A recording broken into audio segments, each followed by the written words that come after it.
Hi, I'm Fred Burton. Welcome to Stratfor's Essential Geopolitics podcast. I'm here today with Emily Hawthorne, and Emily is one of our Middle East analysts. Emily, welcome. Thank you, Fred. Iran wants revenge. Yeah, we're in this moment right now where we expect Iranian retaliation against the U.S. airstrike that killed Quds Force commander Qassem Soleimani last week. The U.S. has said that its airstrike was intended as part of this policy to escalate in order to de-escalate with Iran, but we don't expect the near term to look like de-escalation.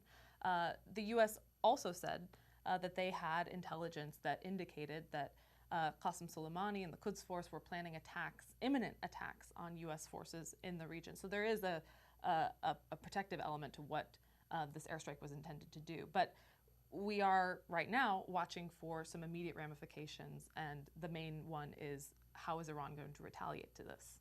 It seems like our past weekend, the world has been a little bit on fire. Now, where would you expect some sort of Iranian retaliation if, in fact, they choose to go down that path?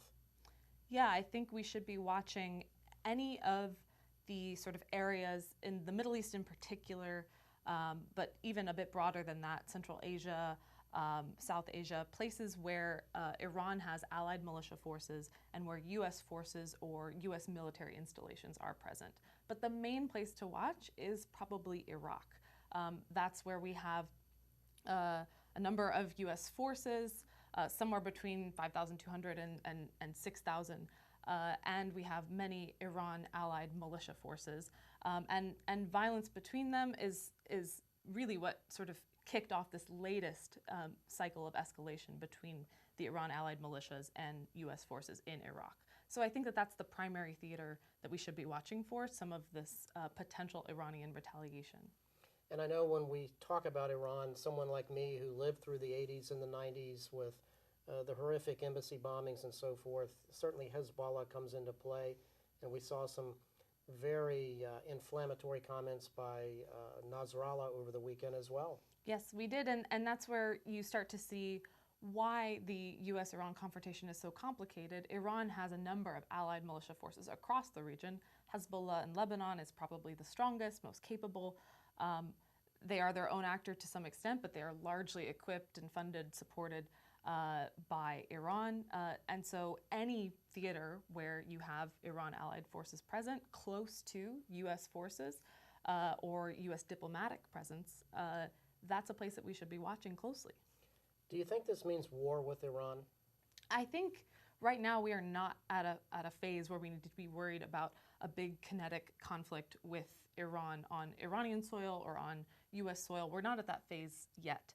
And so I don't think we need to worry about that. But we should be watching for how a potential cycle of escalation is sparked between Iran-allied forces or Iranian forces directly attacking U.S. forces and how the U.S. chooses to respond in return. So right now we're in this phase where we're watching for what does that Iranian retaliation look like, and then how does the U.S. respond from there. Both sides, of course, have said that they don't want conflict, but in some senses, we're already engaged in a massive confrontation with Iran. The U.S. is primarily using sanctions as the sort of the main tool in their arsenal against Iran, and Iran is using various ways to put pressure on the United States to try and draw back some of those sanctions and to try and ease off some of that sanctions-heavy pressure.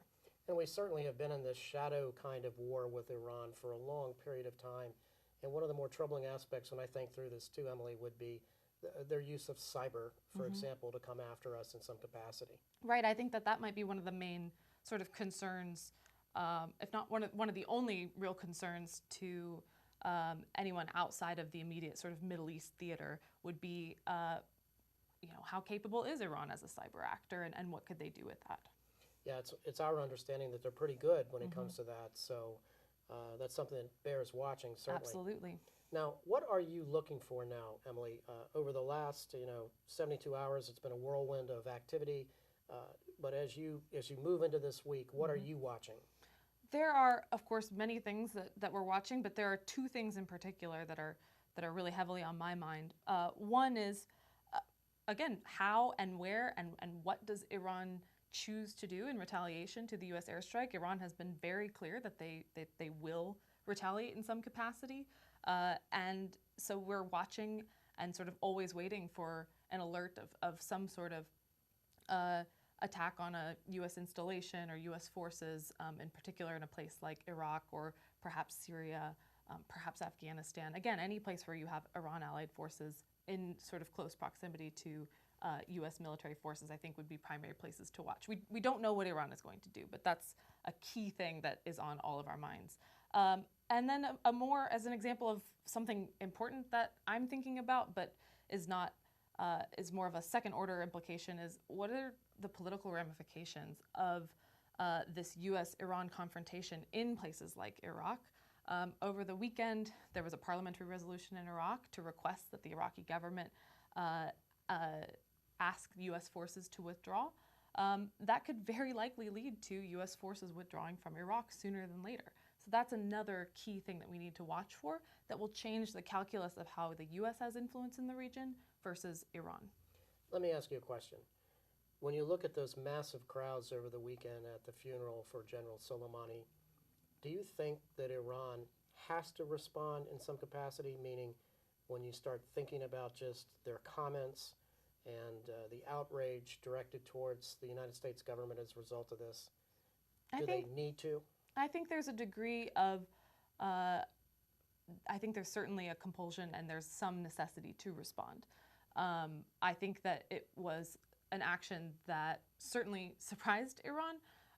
They've known that Soleimani was on a target list for years and years and years, but it's quite an escalation of an act from the United States against Iran, and so there's no doubt significant discussion over, okay, how do we respond without igniting a major war with the United States? So I think that there is some sort of response that we should expect. Thanks, Emily. Thanks, Fred. For more information, please visit stratfor.com/subscribe. And I'm Fred Burton. And I'm Emily Hawthorne.